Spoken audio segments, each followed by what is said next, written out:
Well,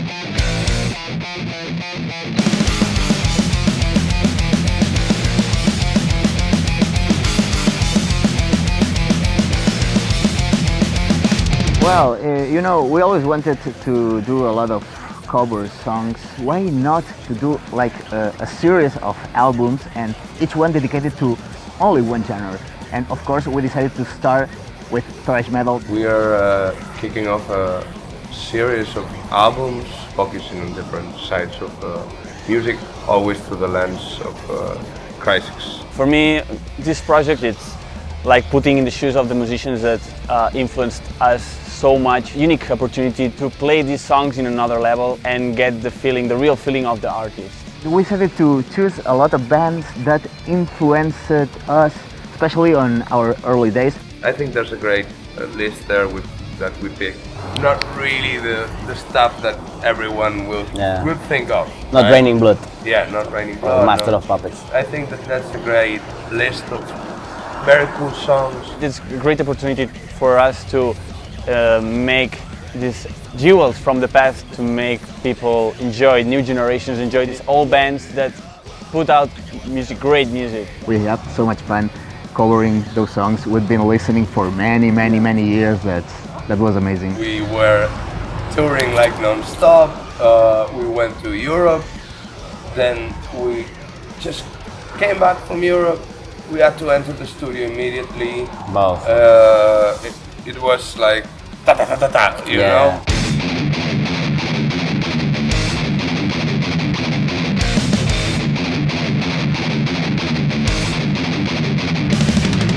If I have to define thrash metal, for me it's impossible to not think about bands like Vio-lence and Evil Dead. To me, there was a special connection with both bands. They taught me how to play the guitar with another color and another intensity.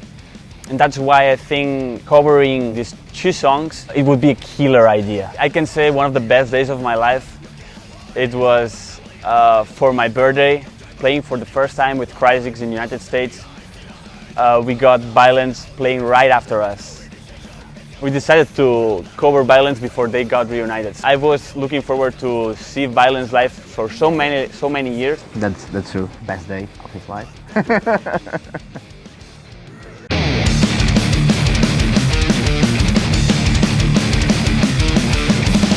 Infectious Hospital Waste by Demolition Hammer is kind of maybe the most underground track. It's a complex song, I must say. Like very big structure, many different parts. Sometimes a riff will come and it will go again like super fast, super quick, and then it will come back, and then you have new riff.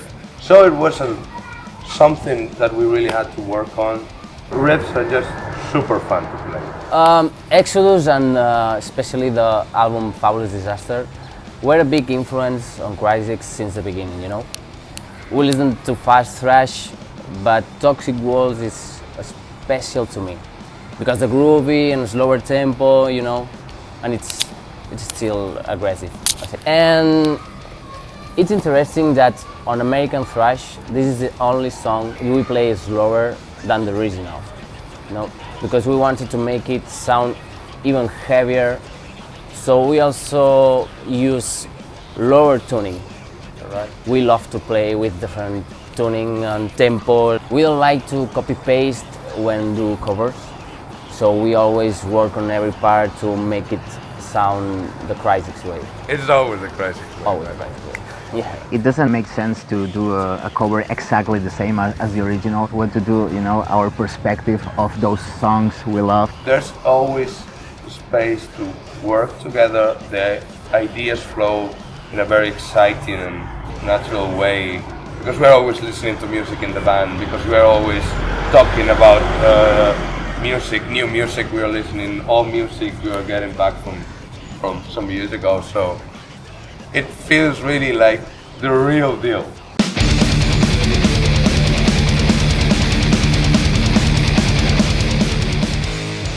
I remember when I heard for the first time Forbidden, because I was so much into thrash metal, especially American thrash metal. And I remember, buying the Forbidden Evil album, and reading the credits of the album. and I saw like Paul Bostaph. Oh, Paul Bostaph. I know this guy from Slayer, you know, because he was playing that time with Slayer. Such a great drummer. It has to be interesting because I never heard Forbidden before, you know. I bought the album because of the cover, you know, the two skulls crashing, and you know, I saw the picture and whoa, this has to be so amazing. And I remember when I put for the first time the record, when the Chalice of Blood starts, it was like, whoa, what the hell is this? For me, as a singer, this was like, you know, a challenge, you know. It's gonna be an interesting exercise. I think I grew up a lot because of this album. And you even discovered new ways. Yeah, new ways to sing and new.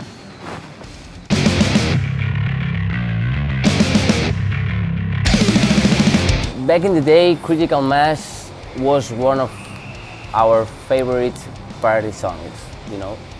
Yeah. We used to jam it a lot while drinking and playing footballin. I don't know the name in English. I don't really know. Yeah. The thing. Goal, yeah. I remember watching a live video for this song with Roquena, where the singer is hitting his guitar like crazy. We used to cover this song live, and Rec would always imitate the guy. Like what? Like hitting? Yeah, like hitting the guitar, and yeah, so fun, kind of fun. Anthrax, for me, and well, for every one of us, is one of our favorite bands of the genre, and such a great influence, not only on the musical part.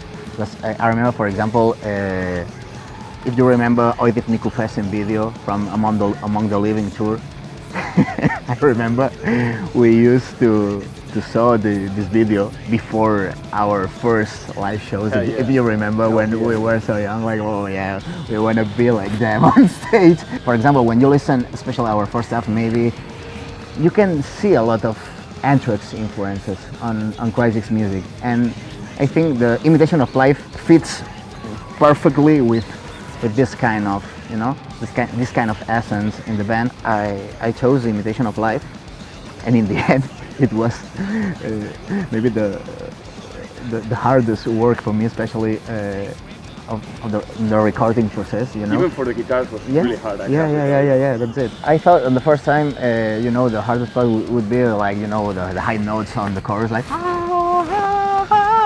and this was so easy comparing with the rest. I enjoyed so much because I love Anthrax, I love Joey Belladonna, and that was amazing. Curse of the Legions of Dead. Curse of the Legion of Dead. What we usually say, Kotla, right?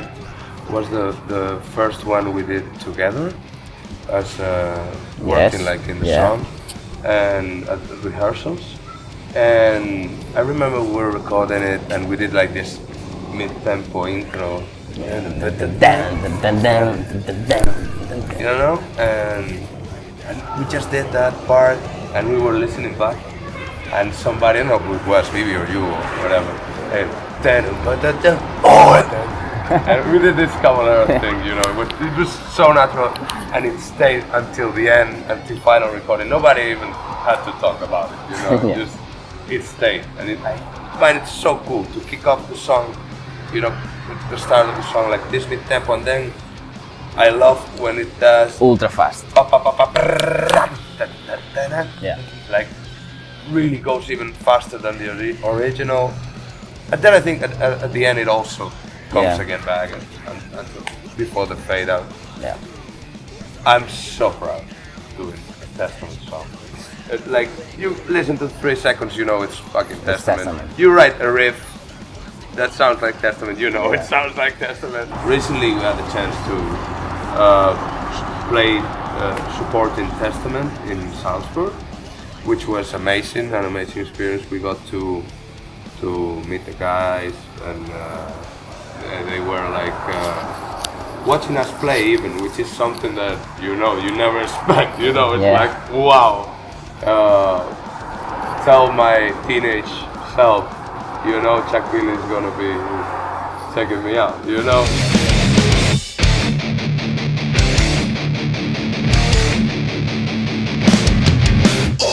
I have to say this is not gonna be the only cover album. The first one was dedicated to thrash, American thrash metal.